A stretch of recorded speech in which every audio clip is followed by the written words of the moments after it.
अस्सलाम वालेकुम स्टूडेंट्स। आज के इस टॉपिक में हम जो लेसन नंबर 10 है उसके क्वेश्चंस जो हैं ना वो रीड करेंगे। Mild attack of locust.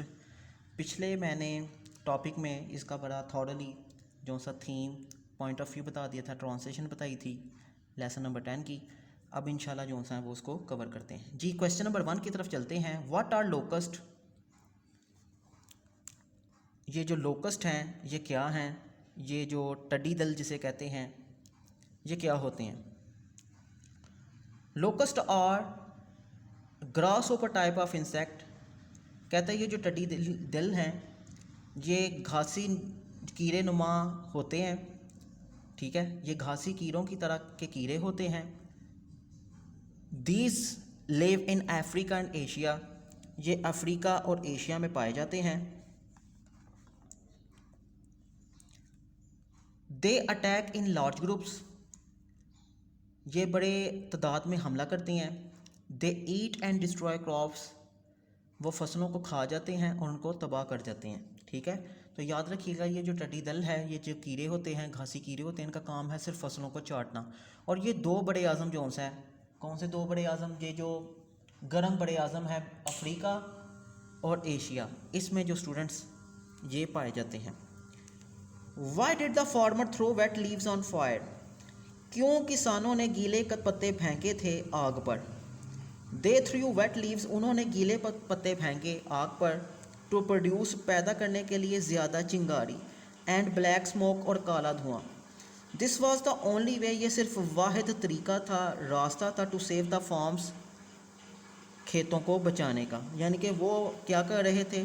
स्याह धुआं जो सा ना, वो मैं जैसे मैं पहले भी बता चुका हुआ हूँ थीम में, वो स्याह धुआं बच्चों क्या कर रहे थे? मचा रहे थे। ज़्यादा चिंगारियाँ बता रहे थे। आग के शोले जो सा वो भड़क रहे थे।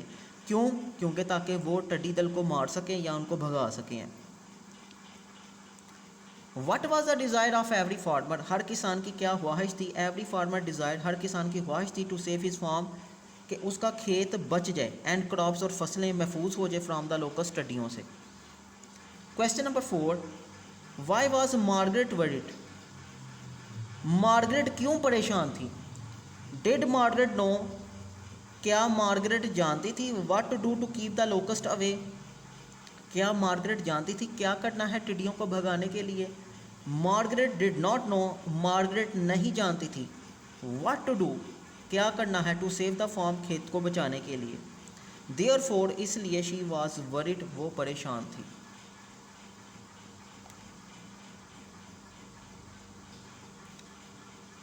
What was the condition of trees? दरख्तों की क्या हालत थी?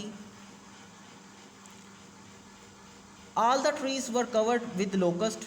तमाम जो दरख्त थे वो भरे हुए थे टड्डियों के साथ। And their box. और उनकी जो शाखें थी, वेटेड डाउन टू ग्राउंड, वो ज़मीन की तरफ झुकी हुई थी वज़न से। Some boughs broke with this weight. कुछ शाखें टूट गई थी इस वज़न से। ठीक है, तो जब उन्होंने लाखों करोड़ों की तादाद में हमला किया था, तो स्टूडेंट्स कहने का मतलब ये है उसका कि जो दरख्तों की टहनियाँ थी ना वो टूट गई थी, और इनतियाँ जो दरख्त था वो भी नीचे आ गिरा। यानी कि इतनी उनका जो सा था ना, वो कीड़े मकोड़ों का इतना ज़्यादा हजूम था जो लिपक गया था दरख्त के साथ। Question number 6। How did Stephen. Stephen ने कैसा सलूक किया अंडों से भरी टड्डी के साथ। When he found. जब उसको एक मिली अपनी जेब में। स्टीफन जो बूढ़ा स्टीफन है, जो जी तीसरा मरकज़ी किरदार है। Okay. Mister Stephen pick up stray locust. Mister Stephen ने अंडों से भरी जो टड्डी थी उसको उठाया अपनी जेब में। And crush it. और उसको कुचल दिया विद हिज थंबनेल। अपने नाखून के साथ। Question number 7। Are the hoppers different from locust. क्या घासी कीड़े टड्डियों से मुख्तलिफ होते हैं? They are young locust.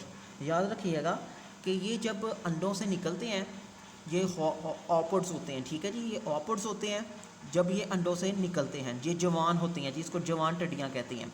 फिर बाद में इनको हम लोकस्ट कह सकते हैं जी। ठीक है, जब ये मचोड़ हो जाए। दे आर यंग लोकस्ट, कहते हैं इनको जवान टड्डियाँ कहते हैं। Which later become fully grown locust, जो बाद में मुकम्मल जवान होकर टड्डियाँ बन जाती हैं।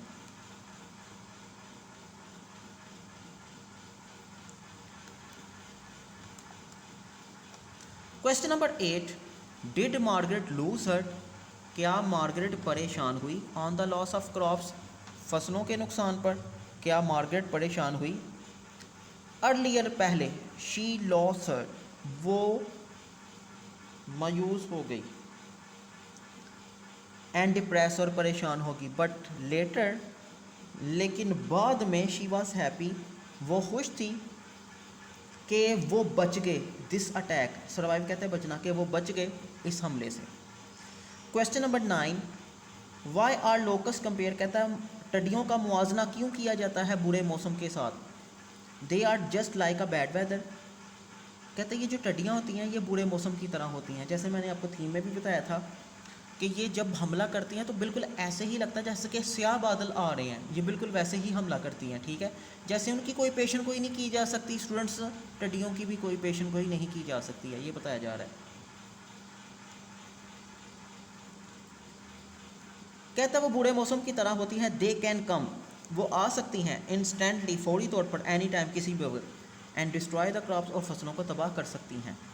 वी कैन नॉट प्रिडिक्ट, हम इनकी पेशन गोई नहीं कर सकते, वी कैन नॉट प्रिडिक्ट, पेशन गोई करना, हम इनकी पेशन गोई नहीं कर सकते, ठीक है। क्वेश्चन नंबर 9 हो गया।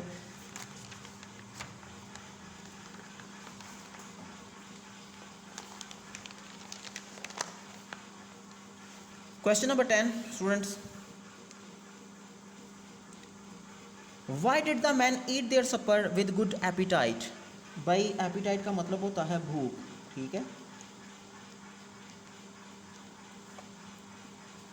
उन्होंने, लोगों ने खाना पेट भरकर अच्छी भूख के साथ क्यों खाया था। दे स्ट्रगल हार्ड, उन्होंने सख्त कोशिश की, अगेंस्ट लोकस्ट, टिड्डियों के खिलाफ, सो दे वर हंग्री, लिहाजा वो भूखे थे।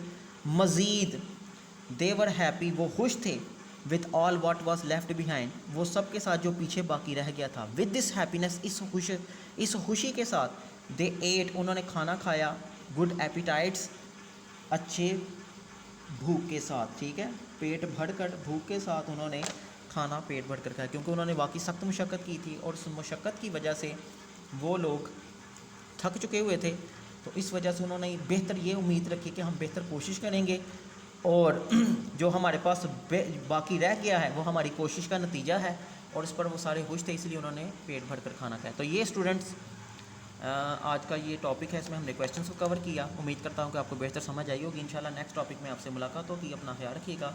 अल्लाह हाफिज़। वीडियो पसंद आई तो लाइक करें, अपनी राय कमेंट करें। ऐसे ही मजीद वीडियोस के लिए हमारा चैनल सब्सक्राइब करें और बेल का आइकन दबाएं ताकि आपको हर वीडियो का नोटिफिकेशन मिलता रहे।